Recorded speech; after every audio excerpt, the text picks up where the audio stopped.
Assalomu alaykum qadrli anglag'uvchilar. Misrlik yozuvchi Muhammad Ahmad Jadul Mavlaning Qur'ondagi qissalar nomli kitobini o'qishni davomlashtiramiz. Hud alayhissalom. Ot qavmidagilar uzundan beri Yaman bilan Umman oralig'idagi qumloqda baxtli yashab kelmoqda edi. Alloh taolo ularga nihoyat ko'p ne'mat ato qildi. Ular bu zaminda buloq suvi topdi, yer zamin ochdi, dal-daraxt tikib, bog' bo'ston ahyo qildi. Uy imorat qurdi. Shuning bilan billa Allohmi ularning tenini sog'lom, bejirim qildi va ularni boshqa foydali shart-sharoit bilan ta'min etdi. Lekin ot qavmidagilar baxtli turmushning manbasini zodi yodiga epmi qo'ymadi. O chaqda ular butqa cho'qinadi. Bira yaxshilikqa erishsa, butqa rahmat o'qiydi. Baxtsizlikka uchirsa, uningdan madad tilaydi. Ular mushu zaminda xohlagancha eskilik qiladi.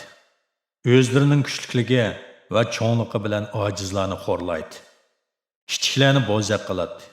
Alloh taolo kuchliklarni hidoyatga boshlash, ojizlarning kuch-quvvatini oshirish, ularning qalbini chiniqtirish, ularni jaholatdan qutuldirish va ko'pdan buyon ularning ko'z pardasini to'sib olgan to'siqni elib tashlash uchun ular orasidan birini tanlab payg'ambar qilib, u orqali ularga tonishlik bo'lgan til va uslubni qo'llanib, ularning tuyg'usini echib, ularni koinotni yaratquchining qo'yniga qaytib kelishga yetaklamoqchi bo'ldi-da, ularga butqa cho'qinishning bema'nilik ekanligini, Allohning mehr shafqatli ekanligini namoyon qildi.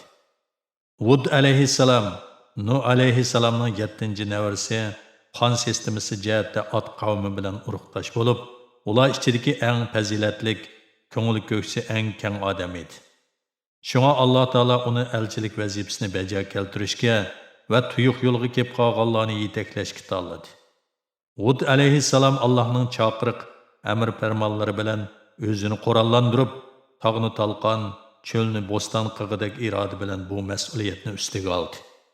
U jaholiyat ustidan g'alaba qilib, o'z qavmidagilarni butqa e'tiqod qiladigan tuyuq yo'ldan hidoyatga boshlashga bel bog'ladi.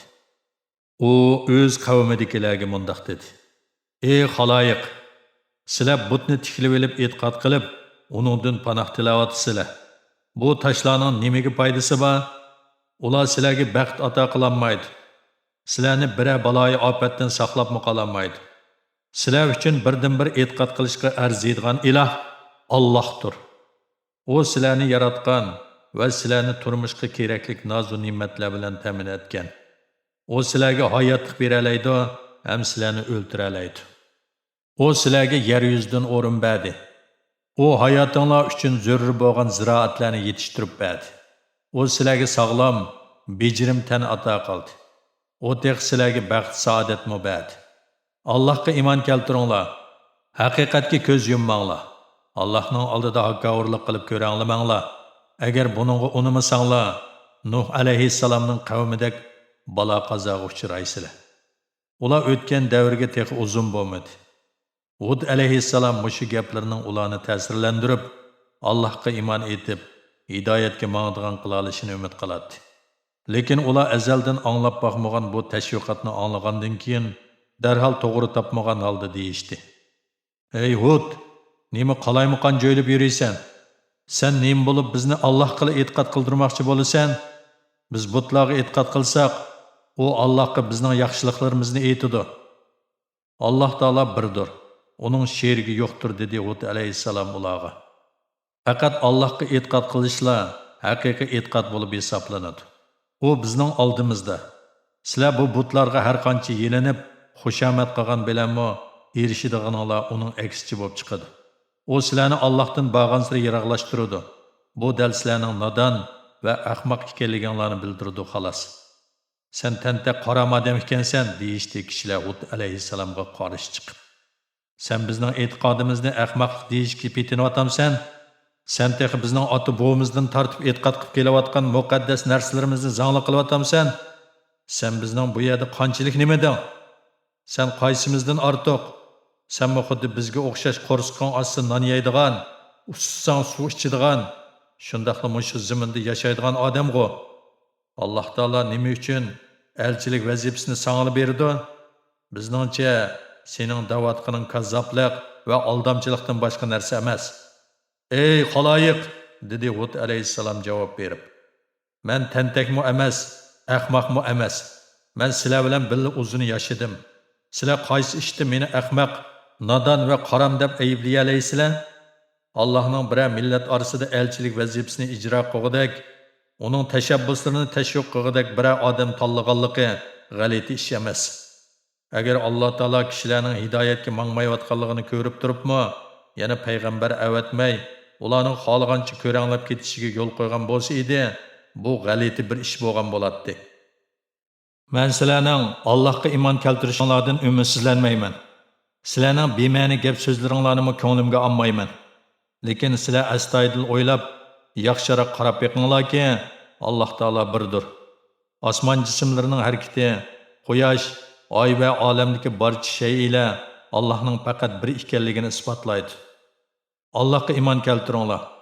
Uningga duo tilovat qilinglar. O sizlarga xosiyatli yomg'ir yog'dirib beradi. Boyliqinglarni oshiradi, teninglarni salomat qiladi. Sizlar hargizmi gunoh ish qilmanglar. Sizlar bilishinglar kerakki, odam o'lgandan keyin qayta tiriladi. Kim yaxshi ish qilsa, oxiratda cho'qim savobini ko'radi. Yomon ish qilsa, oxiratda tegishli jazosini tortadi. Qani o'zinglar uchun o'ylab beqinglar. Oxirat uchun savobli ish qilinglar. Men Allohning amrlarini sizlarga so'zladim. Men sizlarga samimiy nasihat qildim. Shak shubhisizki, dedi kishilar Hud alayhissalomga. Sen e'tiqod qilayotgan bir iloh seni jinga yo'liqtirib, savdoyi qilib qo'yibdi. Sen qilchi tutami yo'q bo'lmag'ur safsatalarni jo'ylayotsan. Apu tilanglar, boyliqinglarni oshiradi, teninglarni salomat qiladi deganing nimasi? O'lgandan keyin jasadimiz chirib, bir dövi so'ngakka aylanadi. Nadimu Allohdan panoh tilaydigan qiyomat kun degan ish bo'lsin. Gapingning qilchimi tutami yo'q. Biz bu dunyoda o'lishga tegishli bo'lsak o'limiz, yashashga tegishli bo'lsak yashaymiz. Faqat vaqt yillarli bizni bu dunyodan ayirib etalaydi. Sen texi azob tatadiganligimiz ustidimi oldin ola kapshiding. Azob degan qanday narsa? Biz sening deganlaringga hargiz itoat qilmaymiz. E'tiqod qilayotgan ilohimizdan bu hargiz voz kechmaymiz. Navoda sening deganlaring rost bo'ladigan bo'lsa, qani atalmish balo qazolaringni bizga ko'rsatib boqmamsan? Hud alayhissalom ularni joyillikdan qaytmaydi deb qarab mundoq dedi. Alloh bilan qasam, men sizlarga yetkazishga tegishli gaplarning hammasini to'liq yetkazdim. Men tirishchanlik ko'rsatdim, chekinmadim.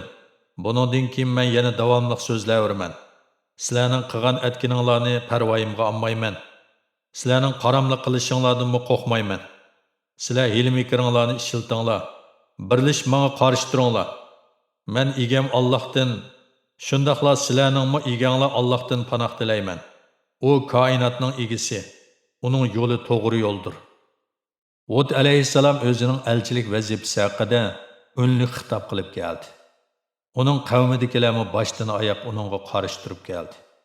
Ular hadab munozir qilishayotgan bir paytda osmonni birdilli qora bulut qoplab, havo tutilib ketdi. Kishilar xushal bo'lishgan holda osmonga qarashib, bu yomg'ir yog'diradigan bulut bizga yomg'ir yog'dirib beradigan bo'ldi deyishdi-da, yugurishib o'z etizlariga berib tayyorlandi. Lekin Hud alayhissalom ularga bu yaxshilikdan derak beradigan bulut emas, balki intiqom oladigan qora bo'ron. Sizlar hozir qattiq jazoga uchraydigan bo'ldinglar, dedi. Bu qavmdagilar osmon zaminni qoplab kelayotgan qora bo'ronning qumliqdagi to'gilarni va boshqa chorvalarni butunlay yiroqqa uchirib ketayotganligini ko'rib cho'chishdi-da, darhol uylariga qaytishib, ishlarini mahkam taqashdi. Ular mushunda qilsak, baloyi ofatdan qutula olamiz deb o'ylashadi. Valanki baloyi ofat hammali yerga tangli yetib kelgan edi. Qora bo'ron qumlarni uchirib, uda 8 kunduz 7 kecha davomlashdi. Bo'ron o'tib ketgandan keyin bu odamlar butunlay o'lib, xuddi hech qanday iz qoldirmay turib qaqshal bo'lib tugagan xurmo daraxidek tarixdan mangu g'oyib bo'ldi. Rabbing aholisi yaxshi bo'lgan yurtlarni zulm qilib halok qilmaydi. Sura Hud 117-oyat. Hud alayhissalom ayol ummatlari bilan ilgirki turgan yerda qilayverdi. Bo'ron ularning atrofida gupirab, chang to'zon ko'targan bo'lsa-mu, lekin ular omon-eson qolib qoldi. Bo'ron to'xtagandan keyin ular Hadrul Mavutga ko'chib berib, u yerda o'z rizqidan mahrum bo'ldi. Diqqat berganinglarga rahmat.